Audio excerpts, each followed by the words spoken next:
समेत सॼे मुल्क में ईद उल फितर जो ॿियो ॾिहाड़ो मल्हाए पियो वञे। ईद जे पहिरें ॾींहुं बणिया महिमान उहे अॼु थींदा मेज़बान। फूड स्ट्रीट से माण्हुनि जे कुटुंब सां मौज मस्ती। बिरयानी, काबली पुलाव, चपली कबाब, सजी टिके जा ताम पेश, कुल्फी तोड़े शेर खुरमा ऐं आइसक्रीम त मज़ो ॿीणो करे छॾियो। ॿार वरी पार्कनि में झूलनि जो मज़ो माणण लाइ पहुची विया। बच्चा पार्टी जूं मौजूं, चेहरनि ते मुस्कुराहट छायल। नवां कपिड़ा ईद जी ख़र्चे जे कड़क नोटनि सां ॿारनि जी ख़रीदारी। तफ़री मागनि ते रश लॻल।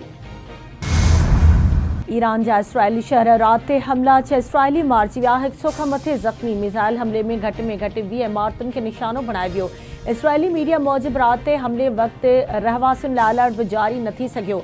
हमले वक़्तु केतिरा ई माण्हू वॉक करे रहिया हुआ। इसराइली एटमी मर्कज़ देमोना ते 2 हमला, 51 माण्हू ज़ख़्मी थी पिया। अमेरिका इसराइल ईरानी एटमी मर्कज़ नतंज़ ते हमिलो कयो। रूस पारां ईरानी जोहरी ठिकाणनि ते हमले जी मज़म्मत।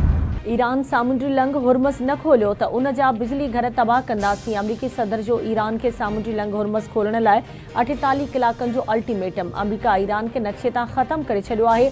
अमरीकी सदर डोनाल्ड ट्रम्प जो चवणु आहे त ईरान जी क़यादत ख़तमु थी वई, बेरिया ऐं फिज़ाइया खे तबाह करे छॾियो आहे। असां पंहिंजा हदफ़ शेड्यूल खां पहिरियां हासिल करे चुका आहियूं। ईरान मुआहिदो करणु चाहे थो पर असां तयारु न आहियूं। तवानई ठिकाणनि ते हमिलो थियो त भरपूर जवाबु ॾिनो वेंदो। विच ओभर में अमरीकी तवानई इंफ्रास्ट्रक्चर खे निशानो बणाईंदासीं। ख़िते में अमरीकी मुफ़ादनि सां ॻंढियल सभई तवानई ठिकाणा निशानो बणिजी सघनि था। ईरानी फ़ौज जो रद्द अमल। ईरान पारां डेगो गार्शिया खे निशानो बणाइण जी तरतीब। सीनियर ईरानी अहलकार जो चवणु आहे त डेगो गार्शिया ते मिसाइल हमले पुठियां ईरान न हो।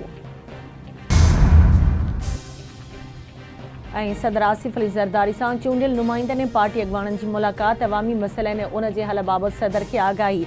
सिंध जे वॾे वज़ीर सैयद मुराद अली शाह, सीनियर वज़ीर शहज़ अली नाम मेमण, घरू वज़ीर ज़ियाउल हसन लंजार, सूबाई वज़ीर अली हसन ज़रदारी, इस्माइल राहू ऐं ॿियनि जी मुलाक़ात। सदर आसिफ अली ज़रदारी पारां चूंडियल नुमाइंदनि खे अवामी मसइला हल करण जी हिदायत। उन दौरान ख़ातून अवल आसिफा भुट्टो ज़रदारी बि मौजूद। ईद उल फितर जे मौक़े ते पंहिंजे पाड़ेसरियुनि जो ख़्यालु रखियो वञे। पंहिंजूं सलाहियतूं ऐं वसीला अवामी भलाई ऐं मुल्की तरक़ीअ लाइ इस्तेमालु करणु घुरिजनि। सदर जूं चूंडियल नुमाइंदनि ऐं पार्टी अॻवाननि सां ॻाल्हियूं।